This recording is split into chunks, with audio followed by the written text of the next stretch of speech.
Hey, all right, so we're going to continue our discussion in 5.4. And in this video, we're going to talk about the conjugate pairs theorem, which is a really nice theorem about finding roots when they're complex roots, or actually any, sometimes even irrational roots. So the first theorem we're going to have, or the first thing to recall, is that if a plus bi is complex, then the conjugate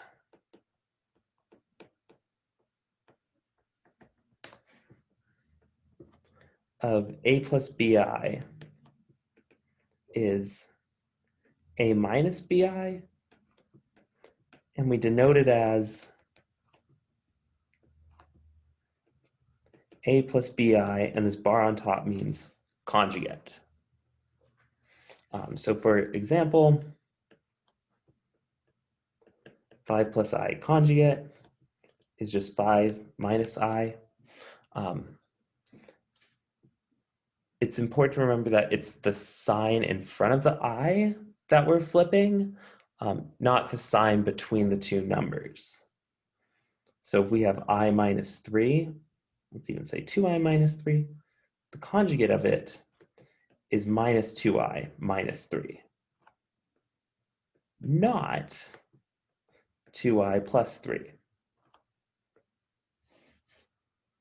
So we're flipping the sign in front of the I term, not the sign between the two numbers. All right, so the conjugate pairs theorem tells us that if f of x is a polynomial,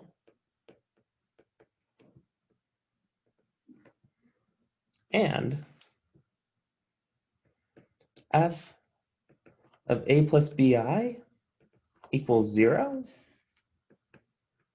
then f of a minus bi also equals 0.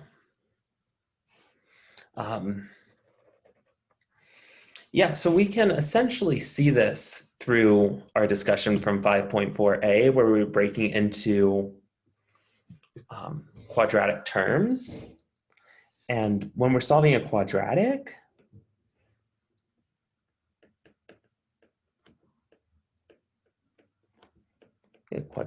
we use the quadratic formula, and that gives us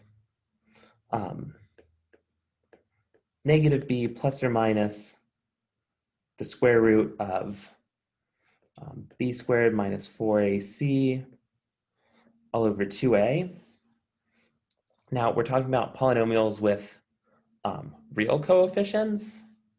So both of these two are real. So the only way we can get something imaginary is if it comes from here.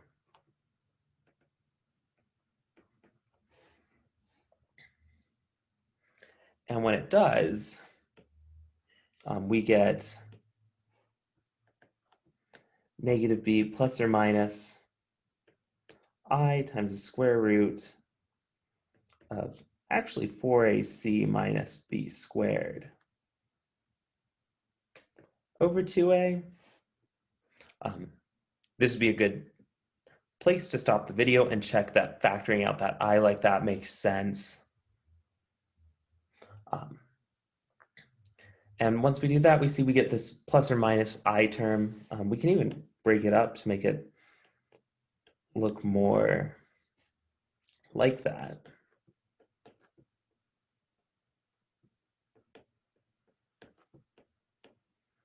So because we get this plus or minus as our roots, we're also getting conjugates. Because we get that plus or minus structure.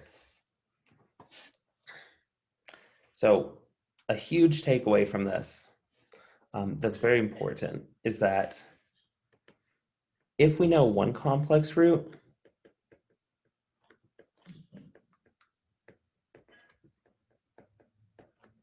we get another for free.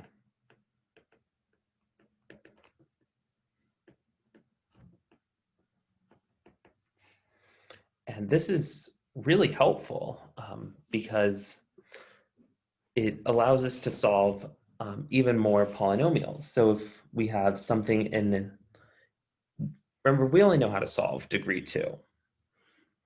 So if we have like a degree 4, so something like x to the 4th plus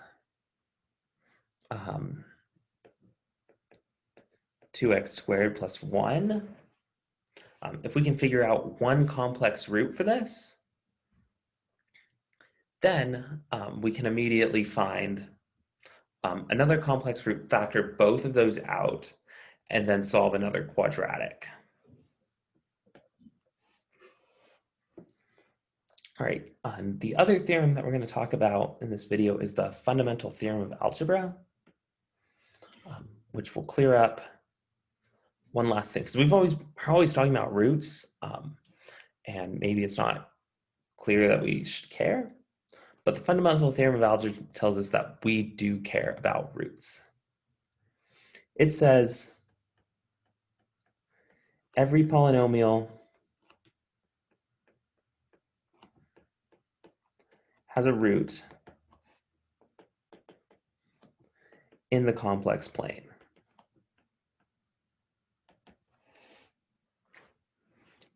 This is an amazing theorem, but one that's pretty difficult to prove. So if you decide to become a math major, eventually you'll get to a class called, well, you really need a combination of 2 classes, one called topology, one called complex analysis. And complex analysis is basically just calculus, but with complex numbers. You can then combine ideas from both of those fields to then show that every polynomial has to have a root. But so far, there's no easy way to see that every polynomial has to have a root in the complex plane. That's another area that mathematicians are really interested in working on and figuring out if there's a way to bring this theorem, the proof of this theorem, like why it's true, to the pre-calculus level where we introduce it. I think a lot of people are frustrated when they have to just present results and not be able to give a justification of why they're true. I know I certainly feel that way. We just tell students that this is true, but at the moment, we can't give them the intuition as to why.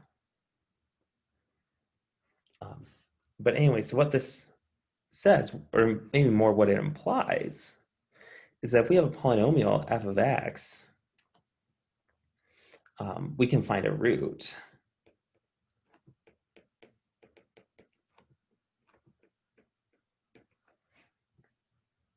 Some root, we'll call it a1. And then from our discussion from 5.3, we can factor x down to some q of x polynomial. And let's say that f of x is degree n, then this is degree 1. Obviously, and so to make the degrees work out by multiplicativity of the degree, we get that the degree of q of x has to be n minus 1. And maybe stop and think for a second why that has to be true. Okay, so this is great and all. We've got one root. We actually know that we have another. Q of x is a polynomial, so that means it has a root. We'll actually just call that q1 of x. So we get x minus a1. We can factor out another root from q, x minus a2, and then we get q2 of x. And now both of these are degree 1. And this is degree n minus 2. Then we can carry on this process for a long time.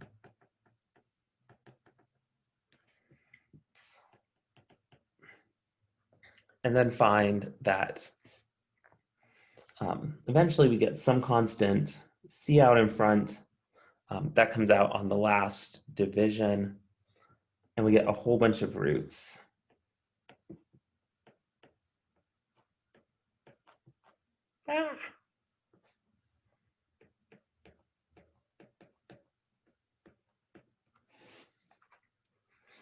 So this actually tells us that to specify a polynomial, it's enough to just say what all the roots are and then say how it's scaled.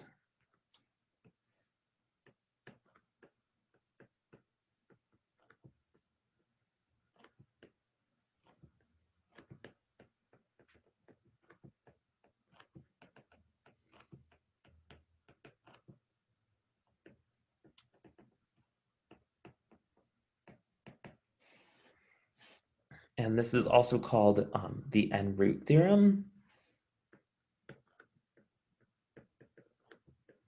Is what we just derived that says that a polynomial of degree n has n roots in the complex plane. Counting multiplicity,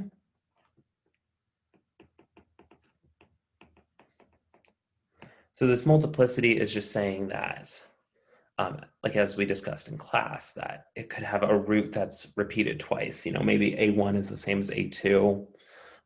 Then that root at a1 would have a multiplicity of 2. So what this says is that it's not in vain to want to break a polynomial down to pieces. In fact, maybe this is how we should always express polynomials. It's a good way to get information about what it's doing. All right. So that's kind of the theory of what's going on with polynomials. It also tells you when we found enough roots, which is really good that we know we have only n roots. When we're working with polynomials, we might be trying to find all the places where it equals 0. So if we have a cubic we know we only need to find 3 places where it equals 0, and then we're done. We don't have to worry about there being any else out there. All right, signing off. Videos will be on rational functions.